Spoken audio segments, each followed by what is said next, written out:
Good afternoon, folks. You're watching The Hungry Handgunner. I'm Nick, and we're back with a second chance video. So my buddy that had loaned me this Browning BDM went and figured out what the issue was, and I'm gonna have to put the information down in the description because I am scatterbrained. 5 minutes ago I could have told you what it was, but it was something fairly easy to fix that he has indeed gotten fixed. So we're going to be playing around with this again. Oh, she's beautiful. You gotta take a close-up look at it.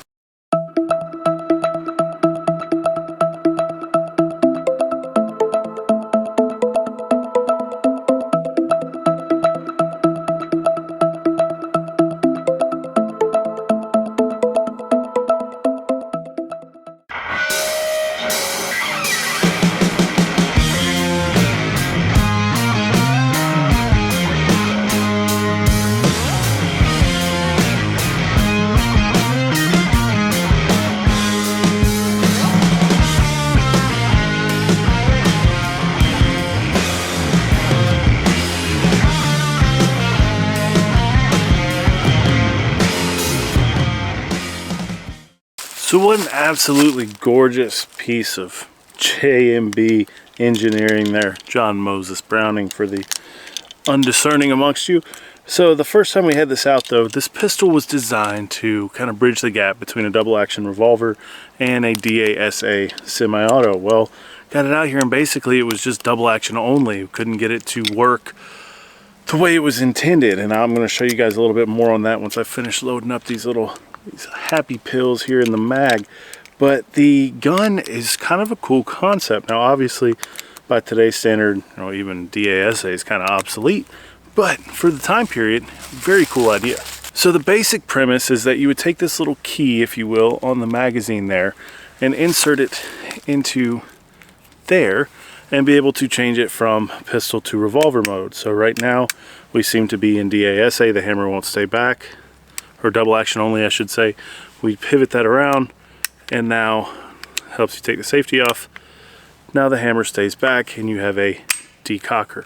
So very cool. I'm going to get the other two mags loaded up that we have to play with today and we will see how she shoots. Alright, so you guys know that I'm a big fan of DASA guns, so we're going to go ahead and chamber around, decock it, and see how she shoots that way.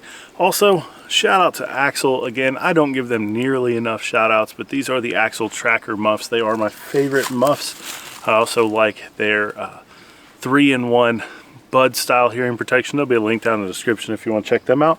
But I think without further ado, let's shoot some, see what we get here.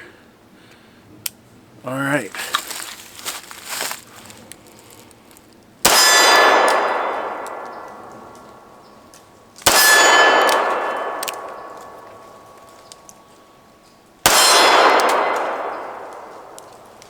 Alright, so there was that way of firing. We're going to go ahead, pivot it back around here,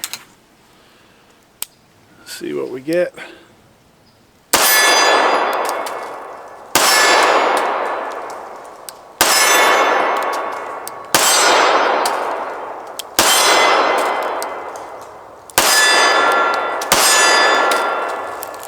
So very nice, and I gotta say, I honestly don't mind the double action only side of things.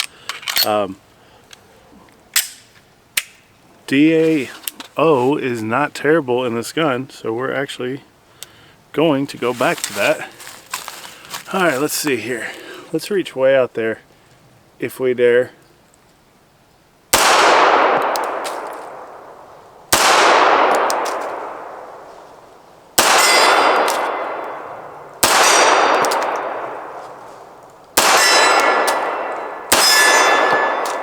Bit of a malfunction. Now he did tell me, the owner did tell me that on some of the mags the springs were kind of hit or miss, and some of it may be my grip too. I may have accidentally impacted that there.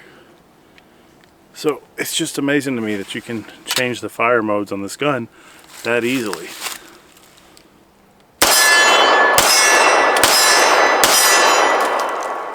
Very cool. Get you guys some side by side on this.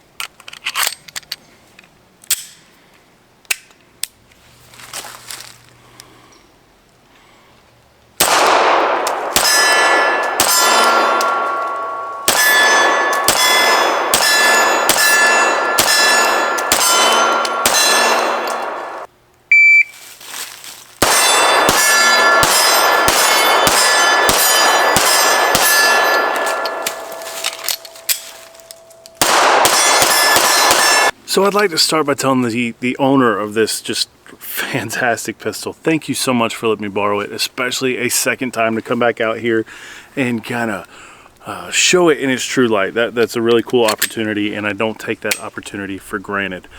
So, abbreviated review, just kind of my quick thoughts after a few hundred rounds total through this gun.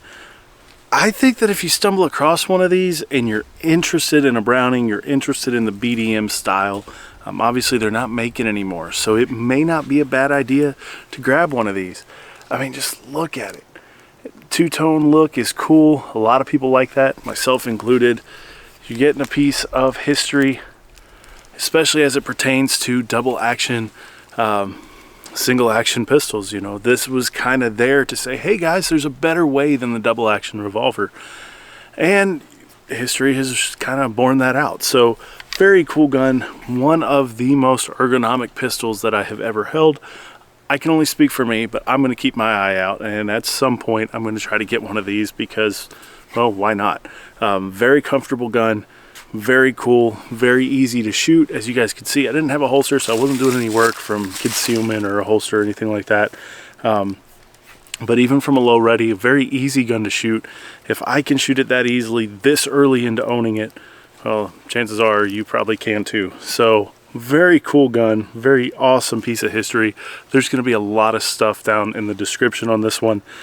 Feel free to check it out, links and whatnot for you other gun history enthusiasts like myself.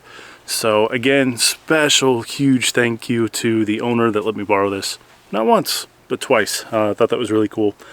Also guys, there is merch live now on the channel, so if you want to go get your Hungry Handgunner stuff, I'm going to be uploading more designs as time goes on, and my ability to make the graphics for the clothing and apparel and other stuff gets better. That'll be there. There should be a link down in the description. Check that out. It does support the channel, so if you would like to do that, awesome. If not, no pressure. There's also links to Patreon and channel memberships. You guys rock. So stay safe, keep shooting. Hope everybody has a good Thanksgiving. If it's after Thanksgiving when you see this, I hope it was a good one and a safe one.